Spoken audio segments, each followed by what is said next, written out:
कभी किसी को भी उकसाते नहीं हैं, लेकिन हम अपने देश की अखंडता और संप्रभुता के साथ समझौता भी नहीं करते हैं। मैं देश को भरोसा दिलाना चाहता हूं, हमारे जवानों का बलिदान व्यर्थ नहीं जाएगा।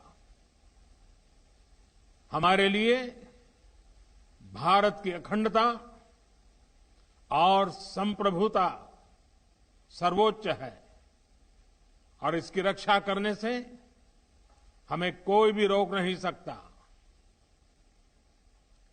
इस बारे में किसी को भी जरा भी भ्रम या संदेह नहीं होना चाहिए। हमारे दिवंगत शहीद वीर जवानों के विषय में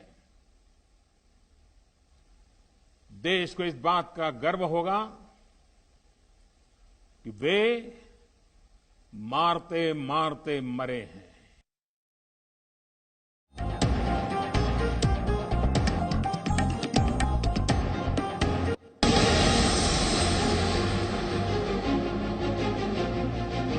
नमस्कार, जी न्यूज़ पर आपके साथ मैं अदिति त्यागी। नमस्कार, आपके साथ मैं हूं अमन चोपड़ा। यानी कि प्रधानमंत्री नरेंद्र मोदी का सीधा सा ऐलान, व्यर्थ नहीं जाएगा बलिदान, अपनी देश की संप्रभुता की रक्षा हम लोग करेंगे। और एक सबसे बड़ी चीज जो आदिति आज प्रधानमंत्री नरेंद्र मोदी की तरफ से कही गई है, वो उससे पूरा का पूरा जो भ्रम जाल है वो ये टूट गया है कि मारते मारते शहीद हुए हैं हमारे सैनिक। जो 20 सैनिकों की शहादत हमारी हुई है वो मारते मारते शहीद हुए हैं। और सबसे बड़ी चीज प्रधानमंत्री नरेंद्र मोदी की तरफ से कही गई है, ये मोदी का ऐलान है, व्यर्थ नहीं जाएगा बलिदान है। ये प्रधानमंत्री की तरफ से साफ कर दिया। इसलिए हम आपसे कह रहे हैं, आप अपनी राय हम तक पहुंचाइए, #बलिदान का बदला, क्योंकि आपकी राय देश के लिए मायने रखती है, जी न्यूज़ के लिए मायने रखती है। और प्रधानमंत्री की तरफ से जो बड़ी बातें कही गई हैं, एक तरफ ये 120 सेकंड का मौन, पुलवामा के बाद आपको याद होगा परिक्रमा उन्होंने की थी, और आज 120 सेकंड के मौन से भ्रमजाल टूटा है, चीन को कड़ा मैसेज गया है और विपक्ष को भी उन तमाम सवालों के जवाब आज मिल गए होंगे जिन्हें लेकर बहुत सियासत हुई। मतलब आप ये समझिए, आज की ये सबसे ताकतवर तस्वीर है। आप इन तस्वीरों को बहुत ध्यान से देखिएगा, आपको भारत की दृढ़ संकल्प इच्छा शक्ति का प्रमाण इन तस्वीरों में मिलेगा कि ये 120 सेकंड का मौन कई लोगों पर भारी पड़ सकता है और चीन के लिए ये खतरे की घंटी है। जो बलिदान हमारे सैनिकों ने अपनी मातृभूमि के लिए दिया और उसके लिए 120 सेकंड का बलिदान, उसके लिए 120 सेकंड का मौन व्रत। लेकिन दो तस्वीरें हम आपको दिखाएंगे और आपकी कुछ यादें हम ताजा करते हैं, याददाश्त हम लोग ताजा करेंगे। ये देखिए, अब आप याद करिए, परिक्रमा आपको याद है जब पुलवामा हुआ था तो फिर पूरे देश में गुस्सा था और प्रधानमंत्री नरेंद्र मोदी की तरफ से परिक्रमा की गई थी। ये शहीदों के पार्थिव शरीर वहां पर रखे हुए थे और उनके सम्मान में श्रद्धांजलि देते हुए ये परिक्रमा की गई थी। उस दिन की परिक्रमा और आज ये मौन, ये पराक्रमी मौन है, इसको ये साधारण मौन मत समझिएगा। उस दिन पराक्रम वाली परिक्रमा थी, आज पराक्रम वाला मौन है। दो तस्वीरें, एक तस्वीर है 15 फरवरी 2019, उसके बाद क्या हुआ था आपको याद होगा, 17 जून 2020 की आज की तस्वीर, जिसे हम बार बार कह रहे हैं कि ये संकल्प है, ये दृढ़ निश्चय है, ये प्रतिज्ञा है और इसमें एक बड़ा मैसेज चीन के लिए है। लेकिन वो मैसेज जो शायद चीन तक पहुंच गया होगा, विपक्ष तक, राहुल गांधी तक नहीं पहुंच पा रहा थी। मतलब 62 वाली भूल सुधार का मौका था। हम लोग उम्मीद कर रहे थे कि कम से कम चीन के मुद्दे पर सरकार सेना का साथ देगी कांग्रेस, लेकिन राहुल गांधी आदत से मजबूर हैं। प्रधानमंत्री नरेंद्र मोदी का संकल्प, कांग्रेस की सियासत, सुनिए, देखिए, समझिए। 2 दिन पहले हिंदुस्तान के 20 सैनिक शहीद हुए, उनको उनके परिवारों से छीना गया। चाइना ने हिंदुस्तान की जमीन छीनी है, हमारी जमीन हड़पी है। प्रधानमंत्री जी, आप चुप क्यों हैं? आप कहां छुप गए हैं? आप बाहर आइए। पूरा देश, हम सब आपके साथ खड़े हैं, एक साथ खड़ा हुआ है आपके साथ देश। बाहर आइए, देश को सच्चाई बताइए, डरिए मत। 2 दिन पहले हिंदुस्तान के मतलब आप सोचिए, आदत से मजबूर हैं राहुल गांधी, वक्त है देश के साथ खड़े होने का, पूरा देश एकजुट है, लेकिन यहां पर भी संकल्प पर सियासत। आपने देखा प्रधानमंत्री नरेंद्र मोदी का 120 सेकंड का संकल्प, लेकिन यहां पर भी राहुल गांधी, सोनिया गांधी की तरफ से भी एक मैसेज जारी किया गया है। प्रियंका वाड्रा ट्वीट कर रही है, मोदी चुप है, मोदी डरे हुए हैं, चीन ने कब्जा कर लिया, हमारी सरकार डर गई है। सैनिकों पर सवाल, सैन्य शक्ति पर सवाल। मेरे साथ बीजेपी के राष्ट्रीय प्रवक्ता संबित पात्रा इस वक्त जुड़ चुके हैं। तहसीन पूनावाला इस वक्त आपको नजर आ रहे हैं, और इसके अलावा आपको बता दें हमारे साथ रिटायर्ड मेजर जनरल राजन कोचर साहब हैं और हमारे साथ रिटायर्ड कर्नल एस जिन्नी साहब हैं। आप सबका बहुत बहुत स्वागत है। सबसे पहले संबित पात्रा, आप ही से मेरा सवाल है, मतलब चीन के लिए इससे सख्त संदेश संभवतः नहीं हो सकता था। मोदी का ऐलान व्यर्थ नहीं जाएगा बलिदान, यह संदेश चीन को भी और मेरे ख्याल से यहां पर भी कुछ लोगों को डाउट था। संबित। आदित्य जी और अमन जी, पहले तो बहुत ही दुख का माहौल है। 20 हमारे जाबाज सिपाही चले गए हैं, उनके घरों में आज चिराग बुझ गया होगा। कितनी आज उनके घर में बेचैनी होगी ये मैं समझ रहा हूं, उनको नमन करता हूं। देखिए, मैं कुछ बहुत ही कचोटने वाली बात अभी कहूंगा। तहसीन भाई मेरे व्यक्तिगत रूप से मित्र हैं और बहुत अच्छे इंसान हैं, इसलिए ये तहसीन भाई के लिए नहीं है, ये कांग्रेस पार्टी के लिए है। देखिए, आज राहुल गांधी जी ने 2 शब्दों का इस्तेमाल किया है प्रधानमंत्री के लिए। उन्होंने कहा प्रधानमंत्री छिपे हुए हैं, और दूसरा शब्द प्रधानमंत्री डरे हुए हैं। स्पष्ट रूप से बिना किसी प्रकार के आक्रोश के मैं कह दूंगा, राहुल गांधी, हमारा देश, प्रधानमंत्री एक व्यक्ति नहीं होता है, हमारा देश का प्रतिनिधि होता है, हमारा आपका चुना हुआ प्रतिनिधि होता है। ना तो वो छुपता है और ना वो डरता है। मगर मेरे मन में एक गंभीर सवाल है और मैं बहुत बड़ी चीज आपको दिखाने वाला हूं। सुबह भी मैंने साझा किया था, अभी साझा करता हूं। Congress and Chinese Communist Party sign है MOU 7 अगस्त 2008 को। आपको जान के आश्चर्य होगा, चुपके से राहुल गांधी और सोनिया गांधी चाइना गए थे, बीजिंग गए थे, और बीजिंग में एक MOU साइन किया था अगस्त 2008 में। और आप जानते हैं किसके साथ मिलकर साइन किया था? उस समय शी जिनपिंग प्रेसिडेंट नहीं थे चाइना के, उस समय वो जनरल सेक्रेटरी थे communist party of China CPC के। उनके साथ मिलकर मां बेटे ने ये साइन किया था MOU, कांग्रेस और CPC के बीच में। और क्या लिखा हुआ है सुनिए। Today, an MOU has been signed by the Chinese Vice President and Standing Committee member of CPC's Politburo Xi Jinping and Congress General Secretary Rahul Gandhi in the presence of his mother and Party President Sonia Gandhi. It is a strictly party-to-party basis MOU, मतलब केवल कांग्रेस और CPC के बीच। आपने देशों के बीच MOU सुना होगा, मगर ये पार्टी के बीच में हुआ है। This MOU is to consult Congress and CPU, both will CPC. They will consult each other on all important bilateral, regional and international development. और आगे सुनिए, आपको नहीं, 1 सेकंड में, मुझे 10 सेकंड दीजिए, मैं बड़ी बात बता रहा हूं। मकसद क्या है? आगे क्या लिखा है चीन के साथ, मैं अभी खुल के बताऊंगा, 10 सेकंड और दे दीजिए। आगे लिखा हुआ है, we are bound to build a relationship with the Congress and the Nehru Gandhi family in particular that goes beyond the UPA government. देखिए, यहां एक्सपर्ट बैठे हैं, आप उनसे पूछिएगा। चाइना प्रोपेगेंडा में बहुत माहिर, अपने ही देश में लोगों को खरीदना, अपने ही देश के लोगों को किस प्रकार अपने देश के खिलाफ इस्तेमाल करना, ये चाइना जानता है। और मुझे ना केवल अब आज शक है, जब से मैंने ये 2000 संबित एक मिनट, या तो आप राहुल गांधी की लॉयल्टी पर सवाल उठा रहे हैं बतौर भारतीय, सीधा सा सवाल, या तो आप राहुल गांधी की लॉयल्टी पर सवाल उठा रहे हैं बतौर भारतीय, मतलब वो शी जिनपिंग से मिले हुए हैं, चीन के साथ भारत युद्ध वाली स्थिति में है और वो शी जिनपिंग के साथ मिले हुए हैं, बहुत ही सीरियस चार्ज लगा रहे हैं आप। देखिए, मैं संदेह और शक, जैसे राहुल गांधी को भी बहुत सारी चीजों पे शक है, तो मुझे भी संदेह और शक है। मैं जवाब राहुल गांधी से चाहता हूं, क्योंकि डोकलाम के समय भी रात को 12 बजे वो पकड़े गए थे चुपके एनवॉय के साथ, चाइनीज एनवॉय के साथ। पहले कांग्रेस पार्टी ने मना किया कि नहीं, हमारे में से कोई नहीं गया है। बाद में मालूम पड़ा पूरा का पूरा वाड्रा परिवार, राहुल, प्रियंका, बच्चे, रॉबर्ट वाड्रा, सारे के सारे वहीं पर थे और लगातार कई घंटों तक बैठे हुए थे जब स्टैंड ऑफ चल रहा था। बाद में फोटो रिलीज होने के बाद एक्सेप्ट करना पड़ा। और अभी भी जिस प्रकार वो हिंदुस्तान के प्रधानमंत्री, अर्थात हिंदुस्तान को डरा हुआ और छुपा हुआ बोल रहे हैं, मैं चाहता हूं कि राहुल गांधी इस MOU के बारे में आज प्रेस कॉन्फ्रेंस करके जवाब दे कि ये MOU अभी तक इफेक्टिव है या नहीं। ठीक है, आपने MOU को लेकर सवाल पूछे तहसीन पूनावाला, ये गंभीर आरोप लगा रहे हैं, लेकिन साथ ही सवाल ये भी है, एक तरफ सोनिया गांधी हैं, कांग्रेस की प्रेसिडेंट है, वो कहती हैं हम देश की सेना, देश के सैनिकों, उनकी फैमिली, उनके परिवारों और हम सरकार के साथ खड़े हैं, और दूसरी तरफ राहुल गांधी का स्टेटमेंट आता है ही इज हाइडिंग, कहां छिपे हुए हैं, दोनों डरे हुए हैं। ये तो कॉन्ट्रडिक्शन हुआ ना, ये तो विरोधाभास है। जी अदिति, अमन भाई, आपके शो में दोबारा से शिरकत करने का मौका मिला, शुक्रगुजार हूं। संक्षेप में अपनी बात रखूंगा। अगर आप मेरे से डिसएग्री भी करते, मेरी बात कृपया सुन लीजिए, उसके बाद मुझे टोकिए, प्लीज बीच में मत टोकिए। सब संक्षेप में अपनी बात में रखता हूं। सबसे पहली बात, लगातार इस मुद्दे पर मैं जी न्यूज पर जुड़ा हुआ हूं। अमन भाई, आपके साथ भी जुड़ा था पहले, और लगातार इस चैनल पर, जो देश का नंबर 1 न्यूज चैनल है और नंबर 1 शो है, इस पर भाजपा के जितने भी प्रवक्ता है, उन्होंने झूठ कहा था अमन भाई कि चाइना भारत की टेरिटरी में एंट्री उन्होंने की नहीं, उन्होंने ट्रेसपासिंग नहीं की।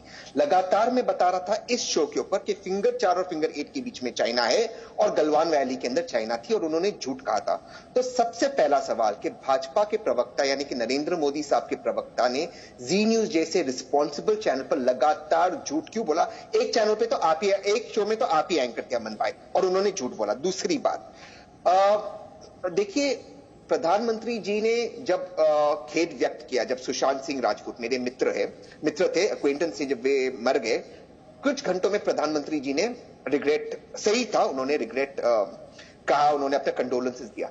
यहां पर 20 हमारे सैनिक शहीद हुए, और अनऑफिशियल सोर्सेस अब ये बता रहे कि 20 से शायद ज्यादा हमारी कैजुअलिटीज है। और प्रधानमंत्री जी को 24 घंटे से ज्यादा समय लगा, जब राहुल गांधी जी ने उनको कहा कि आपको बोलना होगा, उसके बाद प्रधानमंत्री जी ने अपनी चुप्पी तोड़ी।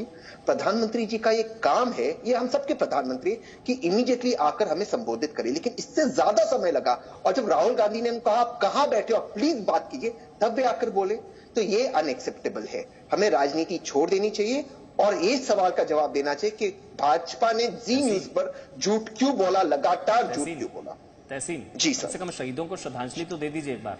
हमारे 20 जवान जो शहीद हुए हैं, उनको आप बात करने से पहले पॉलिटिक्स अपनी जगह, एक बार श्रद्धांजलि तो दीजिए ना। जो कम से कम उन्होंने आपके हमारे लिए, पॉलिटिक्स अपनी जगह, आज कम से कम उनको तो आप याद कर सकते हैं ना तहसीन, उनको तो आप श्रद्धांजलि दे सकते हैं मेरे ख्याल से। जी सर। राहुल गांधी ने भी इतने ट्वीट करे, सुनिए ना, राहुल गांधी ने भी इतने ट्वीट करे, वीडियो मैसेज जारी किया, सोनिया गांधी ने भी वीडियो मैसेज जारी करा। मेरे को तो लगता है आप लोगों को नाम भी नहीं पता होंगे जितने शहीद हुए हैं। आपको पता है नाम, जो 20 जवान शहीद हुए हैं, नाम पता है आपको उनके? जी देखिए, ऐसा है अमन भाई, नहीं नाम पता है। अगर सुनिए ना अमन भाई, मेरी बात अभी आप बीच में आप वापस टोकोगे अमन भाई, सुन लीजिए अमन भाई, अगर आप चाहते हो कि मैं श्रद्धांजलि दूं तो देना मेरा कर्तव्य, और श्रद्धांजलि आज मैंने वीडियो में दे दिया था। आप देखो, मैं ट्रेंड हो रहा था। नहीं आपको एक का भी नाम पता है? सुनिए ना सर, प्लीज, आई रिक्वेस्ट। नहीं, ये बहुत सीरियस है। आप लोग पॉलिटिक्स करते हैं सर। अगर आप सर दोबारा मुझे, तहसीन पूनावाला, मैं ऐसा करूंगा, तहसीन पूनावाला एक बार स्क्रीन पर तहसीन पूनावाला को लाइए। तहसीन पूनावाला, आपको नाम पता है जो शहीद हुए जवान हमारे? सर अगर आप मेरी बात सुन लीजिए, आप एक मिनट तो मेरी बात सुन लीजिए। गूगल कर रहे हैं, मुझे लग रहा है नीचे आप गूगल कर रहे हैं। नाम आपको पता है जो शहीद हुए जवान हमारे, 20 जवान, उनके नाम आपको पता है? वैसे जी मुझे उनके सारे के नाम नहीं पता है। एक का बताइए, दो का बताइए तहसीन, एक का दो का नाम बताइए। मैं बहुत सीरियसली ये सवाल पूछ रहा हूं, मतलब आज हद है। मैं भी आपसे सीरियसली ही बात कर रहा हूं। अगर हम लोग यहाँ पर सियासत कर रहे हैं, उन्होंने हमारे लिए अपने प्राणों की आहुति दे दी, आपको नाम भी नहीं पता जो शहीद हुए हमारे 20 जवान। अगर आप मुझे बोलने का मौका देंगे। चलिए बोलिए, कोई नहीं बोलेगा, बोलिए एक मिनट। 20 जवानों के आप 20 छोड़िए, 2 के नाम बताइए मेरे को। सर देखिए, गवर्नमेंट ने ऑलरेडी उनके नाम रिलीज कर दिए हैं, जो लोग शहीद हुए हैं। दीपक कुमार दी, सारी जो नाम उन्होंने, जो गलवान वैली में शहीद हुए, उनके नाम ऑलरेडी सरकार ने रिलीज कर दिए हैं। और वो सारी जो कर्नल साहब का नाम है, सिपाही अंकुश का नाम, सारे नाम रिलीज हो गए। सवाल मेरे नाम बताने का चैनल पर नहीं है। सवाल ये है कि क्या हम उनके बलिदान पर हम बदला लेंगे या नहीं लेंगे। प्रधानमंत्री जी ने कोई बात नहीं की। आपने एक नाम बोला, हमने कर्नल का नाम बताया, सिपाही का नाम बताया। सवाल ये नहीं है साहब, सवाल ये है कि भाजपा के प्रवक्ता जी न्यूज पर आकर झूठ बोलते हैं और आप उनसे सवाल नहीं पूछते। आप ये सवाल भी नहीं पूछेंगे उनसे कि इतनी बड़ी इंटेलिजेंस फेलियर अमित शाह और अजीत डोवल जी की कैसी हुई कि वो लोग हमारी टेरिटरी के अंदर आ गए, क्योंकि उन्होंने अपने मिलिट्री ऑपरेशन किया था। तहसीन, आपने सुना था चाइना के विदेश मंत्रालय ने क्या कहा था? तहसीन, आपने सुना क्या कहा? चीन के विदेश मंत्रालय ने यह कहा, भारतीय सेना हमारी साइड आई है। राहुल गांधी को शायद ये बात पता नहीं है, उनको सुनना चाहिए। चीन का विदेश मंत्रालय ये कह रहा है कि भारत की सेना ने घुसपैठ की है। भारत के प्रधानमंत्री ये कह रहे हैं कि हमारे जवानों ने, हमारे ऑफिसर ने लड़ते लड़ते शहादत दी है, सरेंडर नहीं किया है, और इसीलिए हिंदुस्तान इस समय गुस्से में है। चीन ने पीठ में छुरा घोंपा है। डॉक्टर पात्रा, आप कुछ कहना चाह रहे हैं? आपका मोमेंट, उसके बाद मैं चाहूंगी आज आप सुने। आप जिन कर्नल साहब का नाम नहीं बता पाए तहसीन, आप उनके साथ खड़े होने की बात कर रहे हैं। उनकी बेटी की तस्वीर आपने देखी है? अदिति, बात सुनो। अगर आप जिन शहीदों के नाम नहीं बता पा रहे, आप उनके साथ खड़े होने की बात कर रहे हैं। तो मैं संतोष बाबू, आगे बोलिए, आगे बोलिए। 20 में से एक नाम बता दिया गूगल करने के बाद। 20 में से एक नाम बता दिया, सूबेदार मनदीप सिंह, सूबेदार सतनाम सिंह, आप दीपक कुमार, ये सब भूल गए ना? मैं वही तो कह रहा हूं, बहुत आसान है सर, बहुत आसान है शहादत पर, बलिदान पर, बदले की बात करना, लेकिन सियासत भी तो नहीं होनी चाहिए ना। संबित पात्रा आप बोलिए, उसके बाद मैं जो हमारे साथ आर्मी के वेटरन्स हैं उनके पास जाऊंगा। संबित पात्रा आप बोलिए। वो संबित सवाल, एक मिनट संबित, एक मिनट सवाल ये है, सोनिया गांधी, प्रियंका वाड्रा, राहुल गांधी, तीनों का एक मुख्य सवाल है, वो मैं आपसे पूछ लेता हूं। भैया एक तो बता दीजिए, कितनी जमीन पर कब्जा कर लिया, कितने सैनिकों को बंधक बना रखा है, और कितने सैनिक सीरियस हैं? ये 3 सवाल पूछे हैं तीनों ने मिलकर, इनके जवाब दे दीजिए।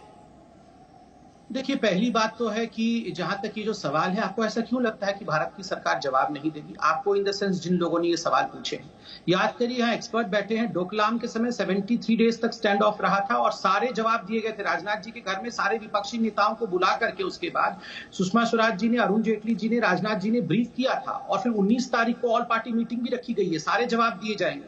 ये कोई बच्चों का खेल नहीं होता कि ट्विटर में जवाब दिया जाएगा। ये सामरिक विषय है। जहां तक आपके प्रश्नों का जवाब है, कितनी जमीन हड़प ली गई, देखिए, इन लोगों को तो आर्मी के चीफ पर भी भरोसा नहीं है, क्योंकि आर्मी के चीफ को तो ये सड़क का गुंडा कहते हैं। इनको डीजीएमओ पे भरोसा नहीं है, क्योंकि डीजीएमओ ने जब कहा था कि हमने सर्जिकल स्ट्राइक किया, तो राहुल गांधी ने कहा ये तो खून की दलाली है, डीजीएमओ तो झूठ बोल रहे हैं। इन लोगों को देश के रक्षा मंत्री पर विश्वास नहीं है। रक्षा मंत्री ने परसों ही रैली में कहा था कि 1 इंच भी जमीन हिंदुस्तान की नहीं जाएगी, और आज प्रधानमंत्री ने अखंडता और संप्रभुता शब्दों का प्रयोग किया और बहुत ही सख्त शब्दों में कहा है, हिंदुस्तान की अखंडता और संप्रभुता की ओर कोई अगर आंख उठाकर देखेगा तो शक्ति प्रदर्शन भी करेंगे हम। शक्ति प्रदर्शन, ऐसी भाषा कभी भी चीन के खिलाफ आज तक किसी ने नहीं कहा था, जो आज पहली बार नरेंद्र मोदी जी ने शक्ति प्रदर्शन के लिए कहा है। ये विश्वास किस पे करते हैं? ये तो केवल शी जिनपिंग पे विश्वास करते हैं। उन्हीं से पूछ ले फोन करके राहुल गांधी। इनको ना हिंदुस्तान के प्रधानमंत्री पे विश्वास है, ना आर्मी चीफ पे विश्वास है, न रक्षा मंत्री पे विश्वास है।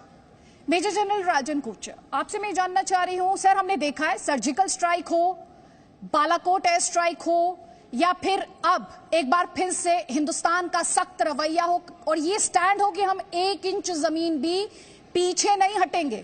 बहुत क्लियर है इंडिया, यहां तक कि चीन का विदेश मंत्रालय तक ये बात कह रहा है कि भारतीय सैनिक उनकी तरफ आए हैं। भले ही यहां का विपक्ष भारत सरकार को घेरने के लिए इस पूरे स्टेटमेंट को दूसरे तरीके से देख रहा हूं। मैं आपसे ये जानना चाह रही हूं, as a defence expert, as somebody who has served in the army, कितना डिमोटिवेटिंग होता है? सेना पे भी क्या पॉलिटिक्स की गुंजाइश होती है? अदिति, सेना में पॉलिटिक्स की कोई गुंजाइश नहीं है, और ये जो पॉलिटिकल स्टेटमेंट्स है, स्पेशली इस टाइम पे, और मैं इनसे अपील करता हूं ये पार्टी से कि इस टाइम पे पॉलिटिकल स्टेटमेंट्स ना दें। देश को एक साथ और एकजुट के दुश्मन का सामना करना है। दूसरा, इंडियन आर्मी, कोई भी आज तक ऐसी चुनौती आई है देश के सामने जिसमें इंडियन आर्मी पीछे रही हो, तो किसी को कोई भी शक नहीं होना चाहिए काबिलियत पे इंडियन आर्मी की। पूरे वर्ल्ड की नंबर 4 लार्जेस्ट आर्मी है ये, और ये मॉडर्नाइज आर्मी है आज की। ये 1962 की फौज नहीं है। इंडियन आर्मी के पास आधुनिक वेपन सिस्टम्स हैं, इलेक्ट्रॉनिक वॉरफेयर में माहिर है हम लोग, और इलेक्ट्रोमैग्नेटिक स्पेक्ट्रम भी हमने जो काफी हद तक उसमें एडवांस किया हुआ है। और आज का वॉरफेयर इतना टेक्नोलॉजिकल है, ये खाली हथियारों से नहीं जीता जाएगा जी। ये इलेक्ट्रॉनिक सिस्टम्स जिसके पास अच्छे होंगे, सर्वेलेंस सिस्टम्स अच्छे होंगे, आपके पास ड्रोन टेक्नोलॉजी है। आज चाइना के हर एक मूवमेंट का आप यो पता लगा सकते हैं अपने जो फील्ड पोजीशन में बैठ के। वहां पे फिजिकली जाने की आपको जरूरत नहीं है, उनके मूवमेंट को जानने की, जो एक्चुअली 20 साल पहले होता था। और ये मेरे ख्याल से सर, ये चीन भी समझता है इस चीज को।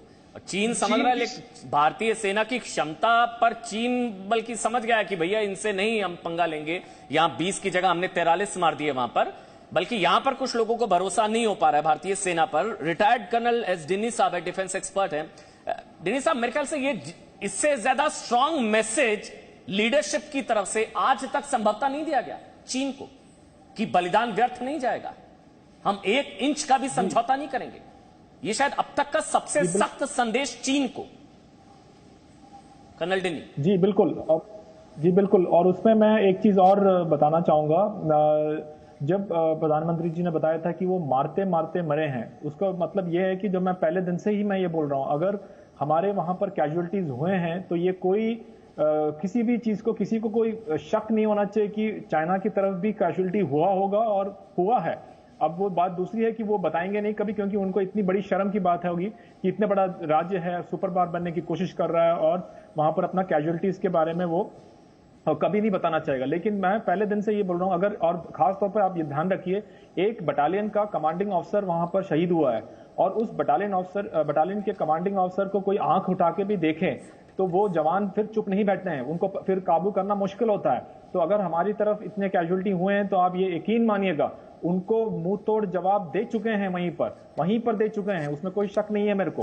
और एक बार इसके साथ एक और चीज मैं यही कहना चाहूंगा कि ये जो प्रॉब्लम हो रही है या कॉन्फ्लिक्ट हो रही है वो इसीलिए हो रही है कि क्योंकि हम एक बहुत सख्त कदम ले रहे हैं। पहले क्या होता था कि कुछ सालों से अभी हमारा यहाँ पर आर्मी का प्रेजेंस जो है बहुत बढ़ गया है। हर जगह जहां चाइना आता है अपना पेट्रोल लेके, वहां पर हम मिलते हैं उनको खड़े हुए कि यहाँ पर अब हमारा इलाका है, हम वहीं पर जहां भी आते हैं वो हम मिलते हैं। तो ये कॉन्फ्लिक्ट तो होना ही है, क्योंकि जहां पर वो आएंगे हम वहां पर उनको मुकाबला देंगे, और जब मुकाबला होगा तो आमने सामने जब होती है लड़ाई तो कैजुअलिटीज भी होंगे, उसमें कोई शक नहीं है। लेकिन एक बात मैं आपको फिर से मैं बताना चाहता हूं कि जब ये मुठभेड़ हुआ है तो कैजुअलिटीज दोनों तरफ हुआ, ऐसा नहीं है कि हमारे तरफ ही हुआ है और वहां नहीं हुआ। और मुझे पूरा यकीन है कि वहां पर इससे भी ज्यादा हुआ होगा, क्योंकि यहां पर उन्होंने कमांडिंग ऑफिसर के साहब के ऊपर हाथ उठाया था। जी, तहसीन पूनावाला, उसके बाद त्यागी आप पूछिएगा संबित से, लेकिन तहसीन पूनावाला जिसने ये बताया कि चीन ने भारतीय जमीन पर कब्जा कर लिया, जो भी आपका सोर्स है, क्योंकि भारत सरकार तो सोर्स होगी नहीं, क्योंकि ये सब सरकार ने तो बताया नहीं, जिसने ये बताया कि चीन ने कब्जा कर लिया जमीन पर, जिसने बताया कि हमारे सैनिकों को बंधक बना लिया गया, जिसने ये बताया कि हमारे इससे ज्यादा सैनिक जख्मी हैं, उसने ये नहीं बताया कि हमने चीन के कितने मारे हैं। ये पूछा कि हमने चीन के कितने मारे हैं। जी ठीक है, 2 चीज मैं आपको बताना चाहता हूं। भारतीय सेना ने, भारत की सरकार ने कबूल किया है कि चीन हमारी धरती पर था। और अदिति जी ने, प्लीज अभी आप मुझे टोकना मत, वरना इस डिबेट का कोई मतलब नहीं हो, क्योंकि सभी लोग ने मेरे अगेंस्ट बोले। मुझे अपनी बात रखने का प्लीज मौका देना। मैं जानता हूं कि आप में से इत्तेफाक नहीं रखोगे। अच्छा, ये कितने मारे बस इतने बता दीजिए सर, आप बोलिए पूरा। टाइमर चलाऊंगा, अगर आप चाहते हो मैं आपके शो में रहूं तो आप प्लीज मेरी बात सुनिए। आपने एक सवाल पूछा, उसका जवाब। मैं टाइमर चलाऊंगा पूरी रिस्पेक्ट के साथ, आप पूरा लंबा बोलिए, बस इतने बता दीजिए। चीन ने बताया हमने चीन के कितने मारे हैं, वो बता नहीं रहा। आप लोगों को शायद बताया कुछ पर्सनल कांटेक्ट राहुल गांधी को, कितने मारे हमने चीन के? ठीक है सर, सबसे पहली बात, हमने कितने मारे कितने, इसका खुलासा सरकार को करना है, ना ही राहुल गांधी को करना है, नहीं अमन चोपड़ा को। लेकिन मुझे नहीं पता था कि चाटुकारिता में पत्रकारिता हमने छोड़ दी है। और चाटुकारिता किसको कह रहे हैं? नहीं, तहसीन पूनावाला, चीन की चाटुकारिता से बेहतर है सेना की चाटुकारिता करना? नहीं, ठीक है सर, चीनी नहीं, आप चाटुकारिता नहीं तहसीन, आप पत्रकार, मेरी पत्रकारिता को चाटुकारिता कहेंगे तो मैं चुप थोड़ी ना रहूंगा ना तहसीन।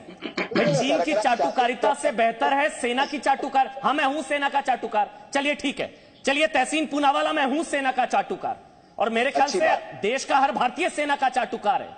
मैं हूं सेना का चाटुकार और मुझे सेना का चाटुकार होने में गर्व है। चीन का चाटुकार मत बनिए, कम से कम ओके सर, चीन का चाटुकार मत बनिए। ठीक है सर। और आज के बाद पत्रकारिता को चाटुकारिता मत कहिएगा तहसीन, मुझे माफ करिएगा, बीच में आपको टोकना पड़ा, आपको समझाना पड़ा, आज के बाद मत कहिएगा। ठीक है, पत्रकारिता वो होती है जो सेना की नहीं, मोदी की चाटुकारिता करते हो कि मोदी कभी कोई गलत काम नहीं करता। ये हादसा, ये वारदात हुआ है गलवान वैली में 1962 में। गलवान वैली हमारी पोजीशन में रहा है। अगर आप अभी भी इस तरह की बेवकूफ वाली स्टेटमेंट जी न्यूज जैसे महान चैनल पे करोगे कि नहीं हम उनके टेरिटरी में गए थे, जो इंडिया का स्टैंड नहीं है, और वो हमारी टेरिटरी में नहीं आए। अच्छा, तो आपको ये सुन के अच्छा नहीं लग रहा है कि हिंदुस्तान की फौज उनकी टेरिटरी में गई थी? ये चीन का विदेश मंत्रालय कह रहा है। बेवकूफ भरा वर्ड आपने इस्तेमाल किया, इसमें बेवकूफ भरा मैंने, हम अपने आप से नहीं कह रहे हैं, ये चीन का विदेश मंत्रालय कह रहा है। तहसीन पूनावाला, ये चीन का विदेश मंत्रालय कह रहा है। डॉक्टर संबित पात्रा आपसे कुछ कहना चाह रहे हैं। डॉक्टर संबित पात्रा, भारतीय सेना की बात करो, चीन के विदेश मंत्रालय का स्टेटमेंट उठाओ, आईना दिखाने की कोशिश करो तो पत्रकारिता चटुकारिता में तब्दील हो जाती है। भारतीय सेना की बात करो तो चटुकारिता हो जाती है। मैंने तो पढ़ा है, सुना, इसे देशभक्ति कहते हैं जब आप फौज के साथ खड़े होते हैं, जब अपने आर्म्ड फोर्सेस के साथ खड़े होते हैं, जब आप उन परिवारों के साथ खड़े होते हैं। जरा कर्नल साहब की जो बेटी है, संतोष बाबू की जो बेटी है, वो तस्वीर लेकर आइए जरा स्क्रीन पर। हम खड़े होंगे ऐसे परिवार के साथ, जिसको चटुकार बुलाना है बुला ले। संबित पात्रा। नहीं, मैं भी सेना का, देश का और हिंदुस्तान की सरकार का चाटुकार हूं, और मुझे लगता है इसमें किसी प्रकार की आपत्ति नहीं होनी चाहिए। देखिए तहसीन भाई, अभी तहसीन भाई को आपने एक सवाल पूछा, आपने पूछा क्या आपके पास कोई ऐसा सोर्स है कि चाइना में कितने उनके पीएलए के सिपाही मारे गए? तहसीन भाई ने कहा ये काम मेरा नहीं है, ये काम सरकार का है, कितने वहां मारे गए बताना। मगर हमारी जमीन लुट गई, हमारी जमीन को हड़प कर लिया गया है, हम हार गए हैं, देश झुक गया है, ये सब तो सरकार ने नहीं बताया है, ये सब किसी और सोर्स ने बता दिया। मतलब ये सिलेक्टिविटी आपकी चलती रहती है। आप बोलिएगा। हाँ, मैं बोलूं, आप जवाब दीजिएगा, पूरा टाइम दूंगा आपको। तहसीन भाई आपको मैं पूरा टाइम दूंगा, संबित के बाद आप बोलिएगा। हाँ, मैं कंप्लीट तहसीन भाई, मैं व्यक्तिगत रूप से कभी आपसे लड़ना नहीं चाहता हूँ। ठीक, मैं व्यक्तिगत रूप से कभी आपसे लड़ना नहीं चाहता हूँ। मैं कांग्रेस के लिए बोल रहा हूँ। कंप्लीट कर लूं फिर आप बोलिए। नंबर 2, मैं कंप्लीट, तहसीन भाई मैं कंप्लीट कर, प्लीज आपके अनुमति से। ठीक, मैं कंप्लीट कर, संबित कंप्लीट करिए, उसके बाद तहसीन बोलेंगे। ठीक, लेकिन दूसरा ऐसे पत्रकारों जो कह रहे हम चाइना में घुसे, कह रहे सरकार को ऑफिसर्स कहेंगे। मैं कंप्लीट कर दूं तहसीन भाई, प्लीज, मैं उसका भी जवाब दे दूंगा। मैं अभी जवाब दे दूं। पहले तो मैंने ये दूसरा विषय देखिए, यहाँ पर एक लगता है कि एक सैडिस्टिक प्लेजर है कई लोगों को। हिंदुस्तान के अंदर कई लोग हैं जिनको एक सैडिस्टिक प्लेजर मिल रहा है कि अच्छा बढ़िया, इंडिया का तो बड़ा हाल खराब हो गया, अब हम अटैक करते हैं मोदी के ऊपर, हमें एक मौका मिल गया। ये सैडिस्टिक प्लेजर बहुत दुख देता है। कोरोना से लड़ो, चाइना से स्टैंड ऑफ होगा, फिर यहाँ कम्युनिस्ट और कांग्रेस, ये चारों सी मिलकर इंडिया को घेरने की जो कोशिश कर रहे हैं। तीसरी बात मैं बता दूं, यहाँ एक्सपर्ट दीन साहब बैठे हैं, आप उनसे पूछ लीजिएगा। ये बार बार जो कांग्रेस कह रही है कि इंटेलिजेंस फेलियर हो गया, ये जो एरिया आप फिंगर एरियाज देखेंगे, ये सब एरियाज में इंटेलिजेंस फेलियर हो ही नहीं सकता है। ये पहाड़ी इलाके हैं, ये क्लियरली दिखता है कि कौन कहां कैसे जा रहा है। इसलिए ये कहना कि इंटेलिजेंस फेलियर था, it is speaking without any knowledge of the area. कोई इंटेलिजेंस फेलियर ऐसे एरिया में नहीं होता है। और लास्ट में इतना ही मैं कहना चाहूंगा, आप देखिए इतना बड़ा देश हिंदुस्तान, इतनी शक्तिशाली देश, इतनी शक्तिशाली आर्मी, हमारी इंडिया की आर्मी पूरे विश्व में एक प्रोफेशनल आर्मी है। और पीएलए कोई आर्मी नहीं है, PLA is just the rowdy boys of CPC. ये कोई प्रोफेशनल आर्मी नहीं है, उसने कोई प्रोफेशनल वॉर नहीं लड़ा है। वो CPC communist party of China का एक विंग है। इसलिए अपनी आर्मी को उनसे कंपेयर मत करिए।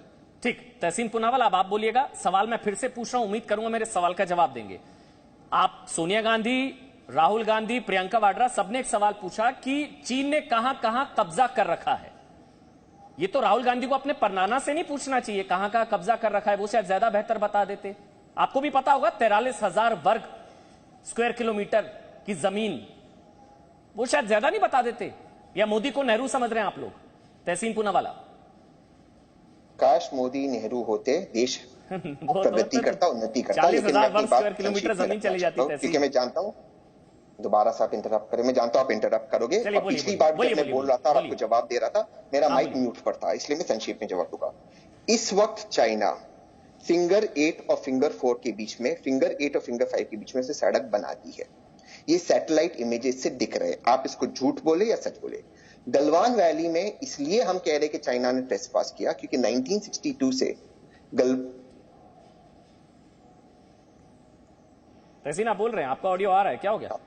1962 से जी गलवान वैली के अंदर भारत पेट्रोलिंग कर रहा था और चाइना वहां पर नहीं था। अब पहली बार यहां पर इतना बड़ा वारदात गलवान वैली के अंदर हुआ जो फॉर्मली भारत की पेट्रोलिंग में था। तीसरी बात अपनी खत्म करता हूं, भारत और चाइना दोनों मिलिट्री एक्सरसाइज लद्दाख में करने वाले थे, लेकिन भारत ने अपना मिलिट्री एक्सरसाइज नहीं किया ऑपरेशन कोविड को लेकर, ऑपरेशन नमस्कार के, जबकि चाइना ने मिलिट्री एक्सरसाइज किया। वहां पे पेट्रोलिंग करता है। का जिक्र कर रहे हैं तहसील? अगेन आप मुझे इंटरप्ट की कौन सी एक्सरसाइज का जिक्र कर रहे हैं? नहीं, ये इंपॉर्टेंट इंफॉर्मेशन है।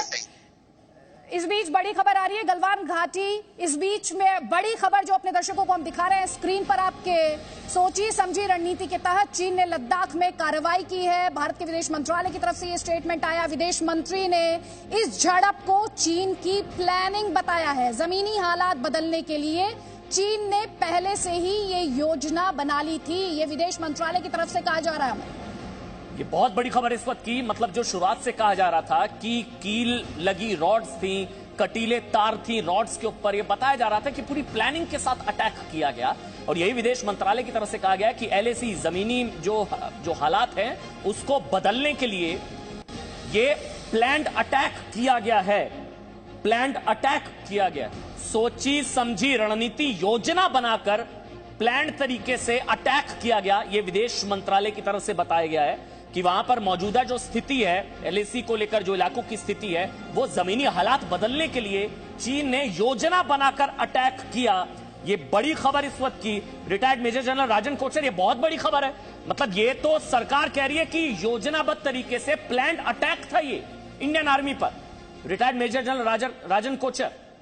ओके, ये इसके ऊपर मैं ये कमेंट करना चाहता हूं कि 6 मई को जब कोर कमांडर्स की मीटिंग हुई थी और उस टाइम डिसाइड हमने ये किया था दोनों ने कि डी एस्केलेशन होगा, तो ये ग्राउंड पे डी एस्केलेशन क्यों नहीं हुआ? ये पहला इंडिकेटर था कि इनका जो इरादा है ये छोड़ने का नहीं और डी एस्केलेशन करने का नहीं।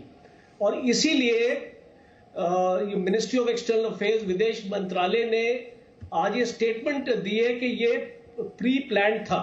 और सेकेंडली विदेश मंत्री कह रहे हैं सोची समझी रणनीति, सोची समझी रणनीति की बात विदेश मंत्री कर रहे हैं। और हमारे साथ former chief of army staff general Deepak Kapoor जुड़ गए हैं। जनरल साहब, सबसे पहले जय हिंद सर।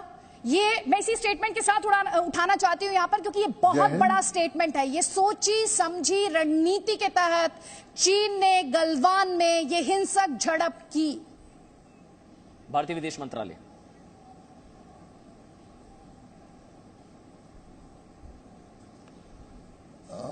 सबसे पहले तो मैं आपकी चैनल के जरिए जो हमारे 20 अफसर, जेसीओ और जवान देश के लिए अपनी शहादत दे चुके हैं, उनको श्रद्धांजलि पेश करना चाहूँगा। और उनकी फैमिली के साथ हम सब की बहुत सहानुभूति है और हमें उनके इस बलिदान के ऊपर बहुत गर्व है। जहाँ तक ये जो चाइनीज इंट्रूजन और ऑक्यूपेशन का सवाल है गलवान वैली के इलाके में, ये जो उन्होंने हरकत की है ये तकरीबन 6 या 7 मई के करीब की गई थी। और इसमें कोई शक नहीं है कि ये बड़ी डिटेल्ड प्लानिंग के साथ हरकत हुई है, क्योंकि हम सबको मालूम है कि गलवान वैली का इलाका कभी भी आज तक 1962 के बाद आज तक कभी भी डिस्प्यूट में नहीं आया है। जो भारतीय नेशनल सिक्योरिटी एडवाइजर और चाइनीज रिप्रेजेंटेटिव के बीच में बातें होती रही हैं, उनमें 8 डिस्प्यूटेड एरियाज कई बार डिस्कस हो चुके हैं, कई बार वार्तालाप हो चुकी है उनके ऊपर, पर उनमें गलवान वैली कभी भी इंक्लूडेड नहीं था। तो ये जो चाइनीज का इंट्रूजन है, ये बड़ी सोच समझ से, डिटेल प्लानिंग से और हाईएस्ट लेवल पर क्लियर होके यहाँ पर उनका इंट्रूजन हुआ है। तो ये नॉर्मल है कि भारतीय सेनाएं जो कि सतर्क हैं और जो कि अपनी देश की भूमि को सावधान रखने के लिए जिनकी जिम्मेवारी है, उन्होंने इसको नोटिस किया और उसके बाद ही ये पूरी गतिविधियां हुई हैं। और जहां तक ये जो अटैक हुआ है रात 15-16 की जून को, ये भी जो है ये चाइनीज का कहना कि भारतीय ट्रुप्स चाइनीज टेरिटरी में आ गए थे बिल्कुल गलत है और अनटेनेबल है, क्योंकि ये इलाका हमेशा ही जो भारत के इलाके से आगे, जो कि नो मैन लैंड, जो कि LAC की इलाके में पड़ता है, उसके उस एरिया में है। और यहाँ पर पहले जब चाइनीज आए तो जब भारतीय सेना ने ऑब्जेक्ट किया तो इसीलिए इस इलाके में दोनों सेनाएं आमने सामने हो गई थी। अब जब दोनों कोर कमांडर्स के बीच, हमारे कोर कमांडर और उनके रिप्रेजेंटेटिव के बीच में बातचीत हुई, उसके बाद ये फैसला किया गया कि ये दोनों सेनाएं डिसएंगेज करेंगी। और उस डिसएंगेजमेंट के दौरान ही ये चाइनीज की हमेशा आदत रही है कि जब भी किसी एरिया में आते हैं, अगर वो 2 स्टेप आगे आते हैं तो हमारे विरोध करने के बाद उनकी आदत है कि 1 स्टेप पीछे हो जाएंगे ताकि उसके बाद मामला ठंडा पड़ जाए। और जो भी डिफेंस वर्क्स या इलाके की वो प्रिपरेशन करते हैं उसको वैसे ही छोड़ देते हैं ताकि अगली बार आके ऑक्यूपाई कर सके। तो इस तरह का जो उनका एग्रेशन है जी, विच आई कॉल क्रीपिंग एग्रेशन, इस लिहाज से वो आगे आते जाते हैं और जब हमारी तरफ से ऑब्जेक्शन होती है वो पीछे हट जाते हैं। पूरा नहीं, लेकिन कम से कम आधा और उसके नजदीक कहीं। तो इस तरह से धीरे धीरे वो हमारे इलाके में आते रहे हैं और यही हुआ है फिंगर 8 और फिंगर 4 के इलाके में, जहां तकरीबन 40-45 स्क्वायर किलोमीटर उन्होंने इलाका ले लिया। जनरल कपूर, इस बार आपको सिचुएशन ज्यादा सीरियस लग रही है? आपने कहा कि मामला ठंडा हो जाता है जब भारत इस तरह से रिटेलिएट करता है।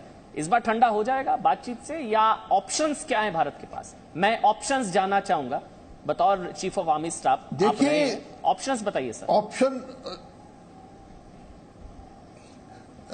मैंने काफी अरसे तक सब रैंक्स में चाइनीज बॉर्डर पर सर्व किया है और मैं ये कह सकता हूं कि जब तक हम जमीन पर चाइनीज के खिलाफ फर्म एक्शन नहीं लेंगे तो वो हमारी सहनशीलता, हमारी पेशेंस को हमेशा टेस्ट करते रहेंगे। ये जरूरी है और यही उन्होंने कार्रवाई साउथ चाइना सी में की है, जैसे कि स्कार्बरो शोल और उस इलाकों में जहां जहां वो आगे क्रीप करते रहे हैं और ज्यादा दूसरी तरफ से कोई ऑपोजिशन या ऑब्जेक्शन नहीं हुआ है तो उन्होंने वो इलाका ऑक्यूपाई कर लिया है। और स्कार्बरो शोल के इलाके में तो बल्कि उन्होंने उस छोटे से आइलैंड को एक्सटेंड करके वहां पर एयर स्ट्रिप भी बना ली है। तो ये क्रीपिंग एग्रेशन ये चाइनीज की पुरानी आदत है और इसका सिर्फ जवाब है फर्मनेस। जहां भी हमने फर्मनेस दिखाई है, चाहे डोकलम में चाहे चूमर में, वहां वो रुक गए हैं और उसके बाद आगे नहीं आए हैं। पर ये जो उनकी क्रीपिंग एग्रेशन की आदत है वो इसको प्रैक्टिस करते रहेंगे जब तक हम उसके खिलाफ ऑब्जेक्शन नहीं उठाएंगे और उनका सामना करने के लिए तैयार नहीं होंगे। जब तक हिंदुस्तान सख्त रुख अख्तियार नहीं करेगा तब तक चीन की पॉलिटिकल पार्टी, कम्युनिस्ट पार्टी की फौज, जिसे कि PLA के नाम से जाना जाता है, वो इसी तरह से क्लेम करती रहेगी। मैं जनरल कपूर आपसे ये जानना चाह रही हूं और ये सवाल बहुत अहम इस लिहाज से हो जाता है कि लाइन ऑफ एक्चुअल कंट्रोल को बहुत सारे एक्सपर्ट से बीते दिनों में बात हुई है, उन सब का कहना यह है कि चीन कभी भी LAC को सॉर्ट आउट नहीं करना चाहता है। वो चाहता है ये मुद्दा जिंदा रहे। हिंदुस्तान से अब आप क्या एक्सपेक्ट करते हैं, क्योंकि हिंदुस्तान जाहिर तौर पर चाहेगा अब ये सिलसिला थमे? देखिए, जहां तक इस सिचुएशन का सवाल है, सबसे पहले हिंदुस्तान की एक्सपेक्टेशन है कि चाइनीज जिन इलाकों में, चाहे पेंगोंगसो लेक के इलाके में या गलवान वैली के इलाके में, जहां जहां अप्रैल में इनकी पोजीशन थी, अप्रैल 2020 में, वहां से जहां जहां वो आगे आए हैं उन सब इलाकों से वापस चले जाएं और जो स्टेटस को अप्रैल 2020 में था वो सबसे पहले अचीव होना चाहिए। और दूसरी बात यह है कि जहां जहां डिस्प्यूटेड इलाके हैं उन सब में दोनों साइड मिलके जब पहला स्टेप पूरा हो जाता है तो दोनों साइड मिलके ये फैसला करें कि कौन सी स्पेसिफिक लाइन है LAC के साथ साथ जिसके दोनों तरफ की फौजें पेट्रोलिंग कर सकती हैं, अपनी पोस्ट रख सकती हैं और आ सकते हैं। मैं ये भी कहना चाहूंगा कि चाइनीज की ये हैबिट है कि आपको डराकर धमकाकर शो ऑफ फोर्स करके साइकोलॉजिकल वॉरफेयर करके बिना फायरिंग के वो अपना जो है क्लेम जो है एस्टेब्लिश करना चाहते हैं। उसके खिलाफ हमें हमेशा सतर्क रहना होगा।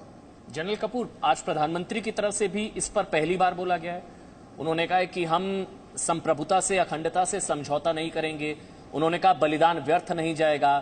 आप कह रहे हैं फर्म एक्शन लेने की जरूरत है। आप थोड़ा सा और इलैबोरेट कर सकते हैं? फर्म एक्शन मतलब क्या? आप लिमिटेड वॉर की बात कर रहे हैं, आप क्या कहना चाह रहे हैं? फर्म एक्शन मतलब क्या?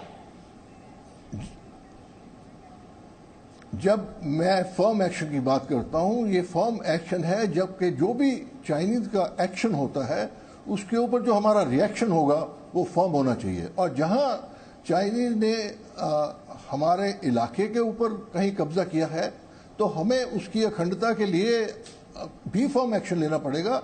अगर जरूरत है तो एक स्ट्रांग स्टैंड लेना पड़ेगा। अगर हमारे अखंडता की बात आती है तो उसके लिए हमें एक स्ट्रांग स्टैंड लेना पड़ेगा इन फ्यूचर, ताकि हम अपने देश की अखंडता की गारंटी ले सकें। और इसके साथ साथ मैं ये भी कहूँगा कि हालांकि डिप्लोमेसी एक बहुत ही अहम और बहुत ही इम्पोर्टेंट भाग है हमारी नीति का, और डिप्लोमेसी एक बड़ा अच्छा रोल अदा कर रही है जो आपस में जो मतभेद है उनको सॉर्ट आउट करने के लिए। उसके साथ ही साथ अगर डिप्लोमेसी को एक फौज की स्ट्रांग मिलिट्री सपोर्ट हो तो वो डिप्लोमेसी ज्यादा अच्छी तरह से सक्सीड होगी। बिल्कुल। Thank you general Kapoor, Zee News के लिए आपने वक्त निकाला, अपने इनसाइट शेयर किए, उसके लिए बहुत बहुत शुक्रिया। संबित पात्रा, देश का संकल्प है, हिंदुस्तान के सामने विकल्पों पर लगातार चर्चा हो रही है, संक्षेप में आपका कमेंट। ऑप्शंस क्या हैं? देखिए, मैंने अभी जनरल कपूर को भी सुना और आपने अच्छा किया, एक वेटरन से आपने बात भी कराई पूरे देश की। देखिए, this is a changed India. आपको याद होगा आज से कुछ वर्षों पहले अरुण जेटली जी ने डोकलाम के समय कहा था, this is not the India of 1962। ऐसा नहीं है कि 1962 में हमारे आर्मी ने अच्छे से नहीं लड़ा था, हमारी आर्मी ने तो अपना सब कुछ झोंक दिया था। कैनवस जूते पहनकर सब जीरो टेम्परेचर में हमारी आर्मी ने अपने जीवन को गंवाया था। इस प्रकार की साहसी आर्मी इंडिया की है। कहीं ना कहीं लीडरशिप की कमी थी। आज का जो इंडिया है, याद रखिए, वो 4 फ्रंट्स में चाइना को फेस करेगी, politically, militarily, diplomatically and economically.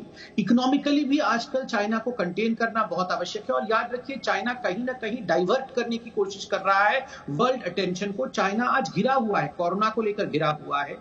Australia के साथ चाइना क्या कर रहा है आप देख रहे हैं, क्योंकि ऑस्ट्रेलिया चाइना के संप्रभुता को लेकर, चाइना के वायरस स्प्रेड को लेकर सवाल यूएन में उठा रहा है। अमेरिका और चाइना उलझे पड़े हैं, जापान और चाइना उलझे पड़े हैं। इंडिया ने भी ऐसे कदम उठाए हैं इकोनॉमिकली, जैसे एफडीआई नॉर्म्स को बदलना, जिससे कि निवेशक अब हिंदुस्तान में ज्यादा आएंगे और चाइना को नुकसान होगा। इसलिए कहीं ना कहीं चाइना चाहता है कि वो भटकाए।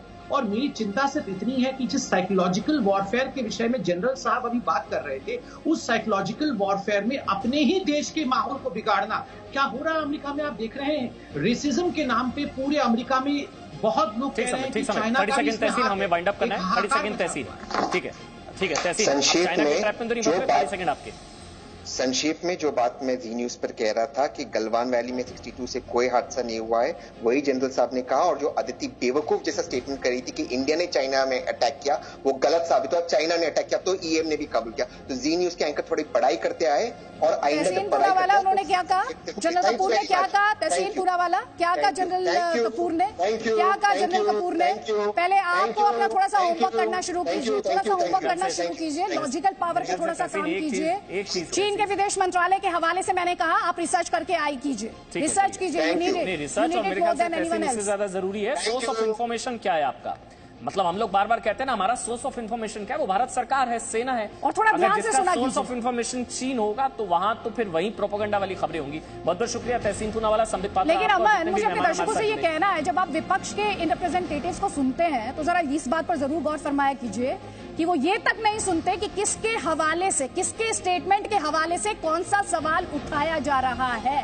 तो ऐसे में आप समझ सकते हैं कि विपक्ष की जो सियासत है और जो कि सेना के इर्द गिर्द घूम रही है, वो कितना गुस्सा दिलाने वाली है। हम आपसे ये कह रहे हैं, अपने दर्शकों से ये कह रहे हैं कि चीन के खिलाफ भारत को करना क्या चाहिए। तो हैशटैग देश का संदेश, आपकी राय, आपके विचार, आपके विकल्पों का जी न्यूज को इंतजार है। भारत की दोस्ती को चीन हल्के में ले रहा है, ये भी एक सवाल है।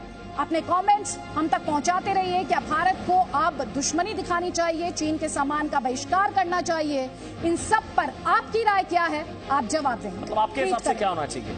देखिए, लोगों ने ट्वीट भी करे। सुमित मुखर्जी हैं, वो कह रहे हैं कि भारत सरकार को सेना को पूरी छूट दे देनी चाहिए। सुमित मुखर्जी वो कह रहे हैं कि उनकी तरफ से संदेश ये है। और कौशिक मुखर्जी कह रहे हैं कि पहले चीन के सामान का बहिष्कार कर, वॉलेट से फिर बुलेट से जवाब दे, मतलब चीन की आर्थिक कमर तोड़ दी जाए। ये हर्षित वाजपेयी क्या करें आदिति? कि सेना को ऐसा जवाब देना चाहिए कि चीन पलटवार न करने पाए, ये हर्षित वाजपेयी कह रहे हैं। लगातार आपके ट्वीट्स का सिलसिला जारी है। रोहन मंडल ये कह रहे हैं कि हमारे देश के सभी सेलिब्रिटीज चीन के प्रोडक्ट का एडवर्टीजमेंट यानी विज्ञापन करना बंद कर दें।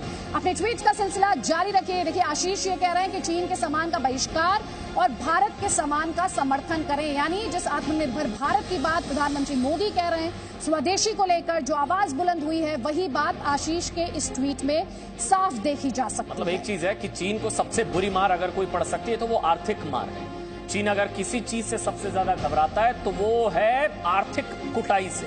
कूटनीति और आर्थिक कूटनीति, कूटने वाली नीति आर्थिक रूप से आत्मनिर्भर भारत को लेकर। इसी की बात है, ब्रेक के बाद। देखो, एक छोटे से ब्रेक के लिए यहाँ पर रुक रहे हैं। और जैसा कि प्रधानमंत्री ने भी कहा, हमारे सैनिकों ने उन्हें मारा, मारते मारते उनकी शहादत हुई है। विपक्ष के प्रोपेगेंडा पर यकीन मत कीजिए, सेना पर भरोसा रखिए। सवाल पूछे जाने चाहिए, लेकिन विपक्ष का काम संकट के समय में देश और सरकार के साथ खड़ा होना होता है। और ये तहसीन पूनावाला भूल गए। एक छोटे से ब्रेक के लिए यहाँ पर हम रुक रहे हैं। लौटेंगे तो हम बात करेंगे, शी जिनपिंग भी खतरे में है भाई अपने देश में। जिनपिंग की जिद की कीमत चुकाएगा क्या चीन? जिनपिंग की जिद की कीमत क्या चुकाएगा चीन? छोटे से ब्रेक के बाद ताकि के special edition. He is the best brother in the world. मेरी बहन मेरे से बहुत प्यार करती है और मैं भी अपने बहन से बहुत प्यार करता हूँ। इस दिन को जीने के लिए हमेशा से वेट किया था। जी न्यूज़ को थैंक यू बोलना चाहूँगा।